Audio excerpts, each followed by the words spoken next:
మిత్రుల గెలుపు. ఒక చిన్న అడవిలో జింక, తాబేలు, ఎలుక, కాకమ్మ అనే నలుగురు మంచి మిత్రులు ఉండేవారు. వీరు ప్రతిరోజు కలిసి తిరుగుతూ, ఆహారాన్ని పంచుకుంటూ ఆనందంగా కలిసిమెలిసి ఉండేవి. ఒకరోజు అడవిలోకి కొత్త వేటగాడు వచ్చాడు. అతను జంతువులను పట్టుకొని అమ్మేవాడు.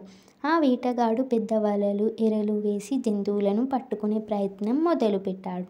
జింక ప్రతిరోజులాగే పరుగులు తీస్తూ తిరగడానికి వెళ్ళింది. ఓ మామిడి చెట్టు కింద నిమిషం ఆగింది. అప్పుడు ఆ జింక ఒక వలలో ఇరుక్కొని ఉంది. అయ్యో, ఏం జరుగుతోంది అని గట్టిగా అరవసాగింది. ఆ అరుపు వినగానే తాబేలు నెమ్మదిగా రావడం మొదలుపెట్టింది. కాకమ్మ గాల్లో ఎగిరింది. ఎలుక పరుగెత్తింది. వేటగాడు రావడానికి ముందే ఎలుక ఆ వలను కరిచి తెంపేస్తుంది. జింకను వల నుండి విడిపించి ఆనందంగా ఇంటికి వెళతాయి.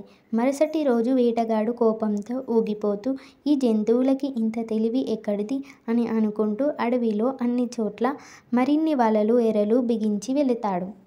ఇది గమనించిన కాకమ్మ తన మిగతా మిత్రులకు చెబుతుంది. అప్పుడు తాబేలు బాగా ఆలోచించి, మనం వేటగాడి పథకాన్ని విఫలం చేయాలి. ఎలా అయినా వేటగాడిని ఈ అడవి నుండి వెళ్ళేలా చేసి ఇతర జంతువులని కూడా కాపాడాలి అని ఒక పథకాన్ని వేస్తుంది. కాకమ్మ అడవిలో ఎక్కడెక్కడ వలలు, ఎరలు ఉన్నాయో చెబుతుంది.